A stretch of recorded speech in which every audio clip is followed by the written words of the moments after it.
Welcome to Transcendent. I'm Raya, and I'm the daughter. And I'm Joe, and I'm the dad. And it's a big day for me. The annual enrollment period is starting right now for Medicare. And we're recording this beforehand, but I know this is going to be 12-hour days for me. We're committed that we're going to stay on during this time, but I am doing a lot of work here right now, and I'm excited. So you're telling me that you have that big enrollment period now. How long does that last? That's 7 weeks through December the 7th. Oh, so that means I'm going to have to come over to your place and shovel your driveway.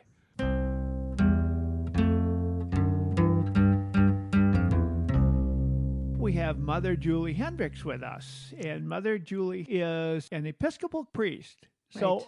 Julie, tell us why you're called Mother Julie. Well, traditionally in the church, in the Christian church, you have a choice between, prior to women getting ordained, you have father, pastor, which does not really apply to the Episcopal church traditionally. We haven't been pastors. Women just chose to be called mother, which kind of confuses some people because they think we're like a nun or something like that. So Could put on your habit and be the flying that's nun. right. That's right. But I'm not at all, But you are an Episcopal priest. I'm an Episcopal priest, yes. And you are leading, you have a church. I have a congregation. Yep. Yes. So you are here really as another one of our authorities, and we want to talk a little bit about the church and its association with the LGBTQ Right. plus society. Right. Now, you've gone through a lot of this yourself. You were sort of thrust into this in a way just because of the situation in your own congregation. Correct. Would you talk a Correct. little bit about that? Yeah. I came to my congregation in June of 2021 and got a couple of new people that were interested in joining the church. And luckily for us, 2 lesbians that were very interested in being part of our church. And it was within, I think it was October, one of them approached me and said, "Hey, we'd like to get married," knowing that the Episcopal Church did perform gay marriage. However, in my diocese, because we were one of the last dioceses to transition from not approving gay marriage to approving gay marriage, they let each church decide for themselves about whether to be an affirming church or not. So I had to take my church through the process of understanding the LGBTQ community, understanding the biblical nature of gay marriage and all of that kind of stuff. And it was a 6-week process. We had a lot of speakers come out and guide our parish through it. Ultimately, they all voted for it. And, Good. it was fantastic. So that takes us up to today. Yeah. And yes. Okay. Where is the collective church today? The collective Christian church, where is it today? I think it depends on your lens of view. If you are, the more conservative churches tend to be very non-affirming still. And when I say conservative, I mean evangelical, fundamentalist, Pentecostal, those kind of churches tend to be non-affirming. I'm not going to do a broad brush with them. Of course, there are going to be some that are not, but and the more the mainline Protestant churches are affirming. So I think it really depends on what kind of church you're talking about. So is this something that is changing as we speak? There's more people that are willing to address the issue? I think individually people, as you and I have talked before, people individually all have a relative, a loved one, a dear friend who is in the LGBTQ community. So no one can really deny that the community doesn't exist, and then they're not there. The real issue is I think for most people that. And so I think that more people, individuals, are saying, "Oh yes, this is reality." However, I think there are many churches that do not affirm just because of their interpretation of Scripture. Mm-hmm. I several years ago was dating a transgender man, and I wanted to have him experience the kind of church that I had grown up with. And I said, "Hey, there's a church that's near you. I want to take you on Sunday morning." And so we got all ready, and I was all excited about it. And the worship beforehand, he said, was one of the most touching things that he had ever experienced. Right. But then we got to the preaching, and the preaching that Sunday morning happened to be talking about homosexuality, and the pastor said, "It's not okay, it's a sin." Right. And when we left church that day, now I kind of knew what to expect. I knew this style of church, and I was not surprised by what I heard there. But for him, he was shaking Yeah. for probably 15 minutes afterwards and feeling like, I mean, and we couldn't even talk after we left the service. Yeah, and that's what the churches have done, is that a lot of churches, instead of, we believe as Christians that we are called to reach out to everyone, no matter who they are. So as a result, those people are marginalized, they're disenfranchised, they're left to feel like they're less than a human being. It's unfortunate. But we oftentimes think that, especially if that's somebody's only experience, that that's all that there is represented in the church. Would you talk about the church as a whole, or as the broader view of what's the rest of the church like? The church is, I like to describe the church as like being a Christianity as being ice cream. The Episcopal Church is vanilla, and I may be a priest that is vanilla with sprinkles on it. An Episcopal priest who might be 20 miles away is an Episcopal priest vanilla with chocolate sprinkles. We might be the same flavor, but a little bit take on a different take. The Methodist Church, for example, might be strawberry. Some churches are going to be affirming, and some churches are not going to be affirming. And I think it's really important that all churches, when we're talking to people who are in the LGBTQ community, that we realize that they are people who have been, by and large, through our culture and our society, have been mistreated in a lot of ways. That they have been rejected, like your friend, that any mention of them being less than anybody else can wound their spirit to an extent that they might not get over it, which I call, and I think a lot of people call, trauma. Those churches that do that to them, the church that you took your friend to, are toxic. People who go to those churches and ultimately leave them, I think, are right, because they're in an abusive relationship. The mainline churches are trying very hard to reach out to people in the LGBTQ community and make sure that they know that they are welcome. There are going to be churches that are reflective of society, and their preachers are going to reflect what society wants them to say. And that's something that the church has historically struggled with since time immemorial. We think back to the early 1800s when even the Episcopal Church, my church, was ordaining African-American deacons. And those African-American deacons were not allowed to be part of the worship service in white churches in the North, not in the South, in the North. This type of rejection of the other has been a struggle in the Christian church from time immemorial. As one of my professors said when talking about race in the church, it is not something that will ever go away. I believe that probably can be compared to the LGBTQ community.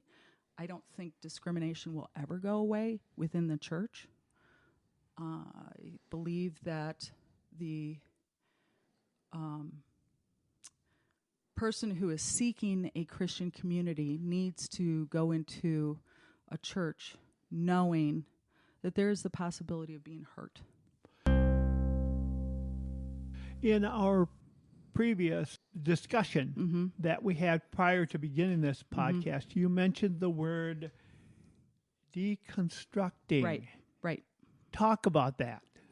Deconstructing is when you have been hurt from the church and you believe that as a result of your trauma and the pain that you have endured as either a person of the LGBTQ community or an ally, that, I can't imagine being a parent and watching your child be harmed, much less being the child, but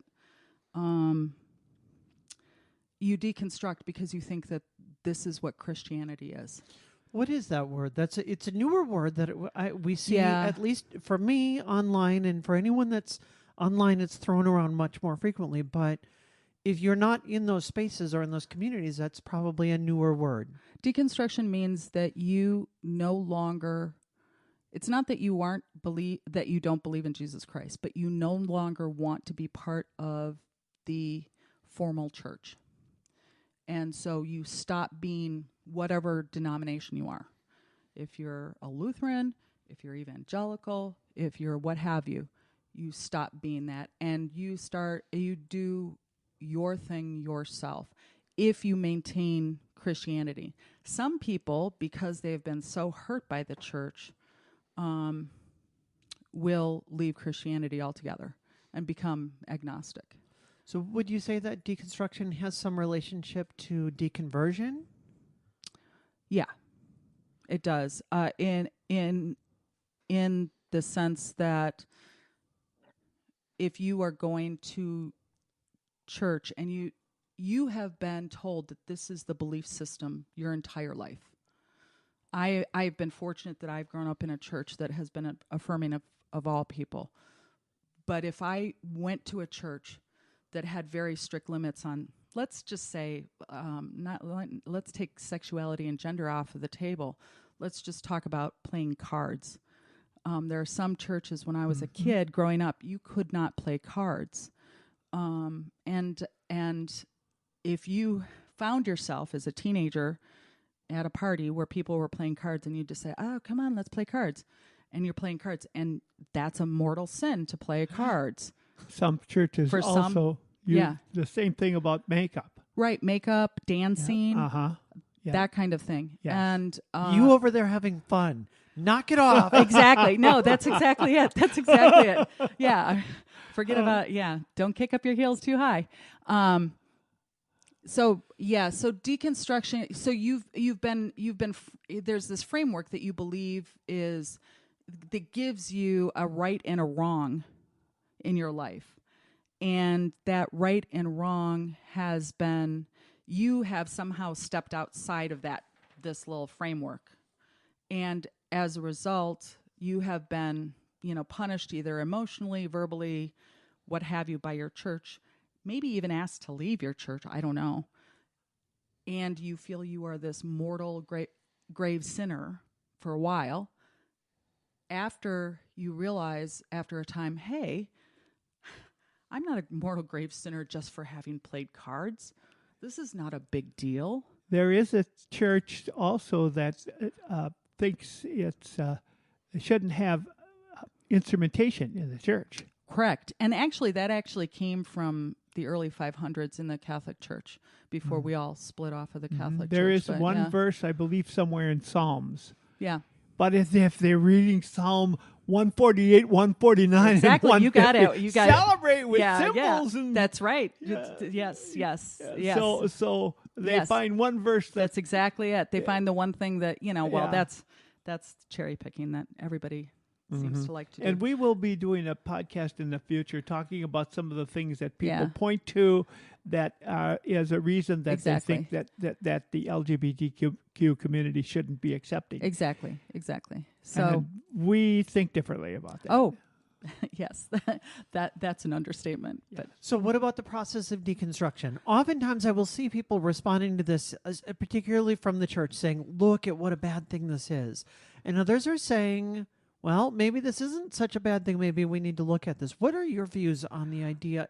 Would you call this a movement? First of all, a movement of deconstruction? I can't really speak to whether it's a movement. I was confessing to you earlier that I have been watching a lot of TikTok videos to try and understand it, and primarily because the area that I live in, it doesn't afford me a lot of information in that particular area. So you got to go to the internet to understand. So deconstruction, as far as I understand it, is a way for people to emotionally cope with the fact that they have either rejected how they have been brought up in the church, or the fact that the church has rejected them. And they have found an ability to take their power back, which they should. I would venture to say that deconstruction and leaving a toxic environment and leaving trauma is the healthiest thing a person can do for themselves. No person's, we often talk about people in domestic abuse and violence in the home situations. Leave. Same thing applies to the church. Same thing applies to any community in which you are being abused. Leave. Nobody's benefiting from being abused. You're certainly not. And so if somebody feels that they are being emotionally or psychologically abused by the community or the church that they're in, they should leave. It's the best thing for them. God does not want to see you being abused. I know that. We hear a lot of times that there are people in a relationship that are being abused by the other person. Right. And they don't leave because they feel they're trapped. Right. Do you think that occurs also? Oh, absolutely. That they feel they're trapped in there sure. and can't leave that church?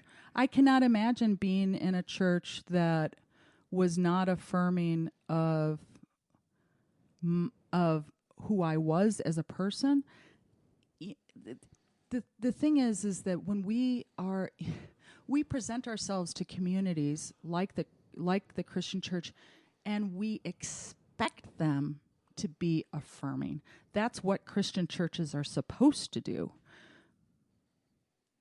And then we lay ourselves bare and find out that they're actually going to hurt us with our own selves. How much more how horrible and psychologically damaging could you get to a person? I can't imagine. It makes me angry and physically ill thinking about it, with the damage that they could do to a person. Now, some people will respond to this, and I've heard this where they will say, I'm so sorry for the trauma that you've gone through and the experiences that you've gone through. Mm-hmm.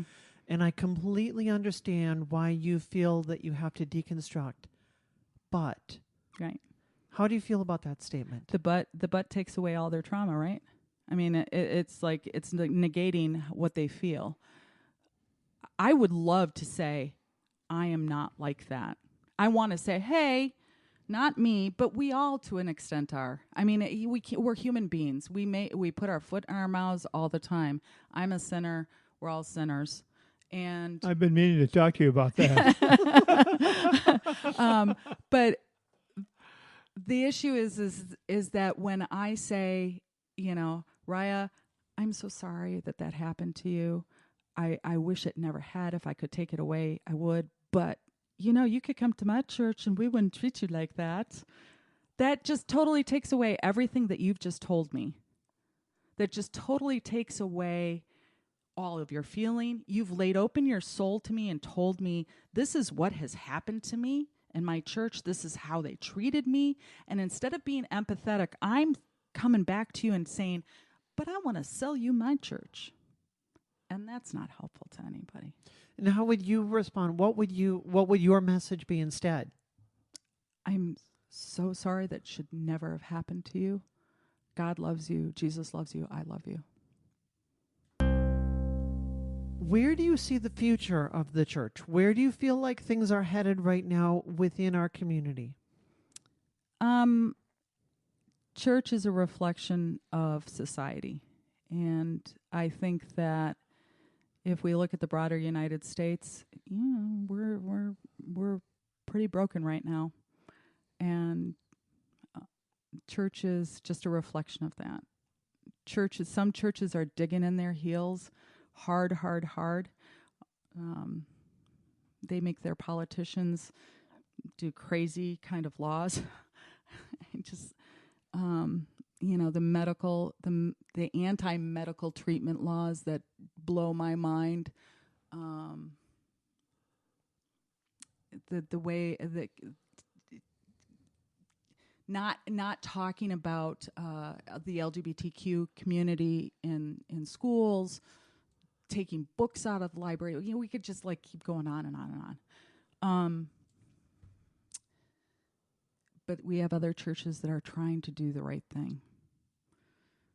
Other churches that are trying their hardest, not to point fingers, but still trying to do the right thing and say, we are here to listen to you. We want to affirm you. We know that you've gone through tremendous pain and trauma. We know how much you have suffered, and we're willing to walk beside you. I think there's a long way to go, but I will tell you, I think from my perspective, it seems as though the entire community, that universe, has made a lot of gains in the last 10 years. Oh, we yeah. see that in a variety of areas. In some of the laws and the way the government is handling things, some of the procedures that change. I happened to look online just yesterday at some of the companies that are affirming, and it's a huge list. Yeah. I think that the business community understands